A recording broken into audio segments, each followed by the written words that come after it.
এই টাকাটা খুব কষ্টের টাকা বাবা। এই টাকাটা হারাও না, জমি বেচা টাকা। এটা দিয়ে শুনে রাখো, ঠিক আছে? বাবা আমার টাকা মানে আপনার টাকা, আমি থাকতে আপনার কোনো ভরসা নাই। আচ্ছা বাবা, ঠিক আছে। ধরো। আব্বা টাকা নিয়ে আপনি কোনো টেনশন করবেন না। আপনি একটু এখানে বসেন, আমি একটা জরুরি কাজ সেরে আসি। বা টাকা নিয়ে তুমি কোনো টেনশন করবে না। টাকার দায়িত্ব আপনি আমার কাছে।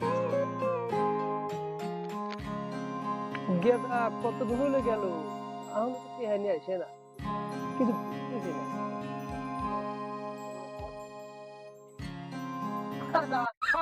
গেদা টাকার ব্যাগ কোন তুই আসলু? এই টাকা গো বাবা, কেবল দিলে টাকা কি হলে ব্যাগ গো বাবা তুমি? আরে বাবা আপনি টেনশন করেন না। টাকা আমি জায়গা মতো রেখে আসি, ওরে রেখে আসো। ঘুরতে রেখে আসি। ওরে আল্লাহ রে, ভাই আল্লাহ রে, আমার কেবল কোথায় গিয়েছে।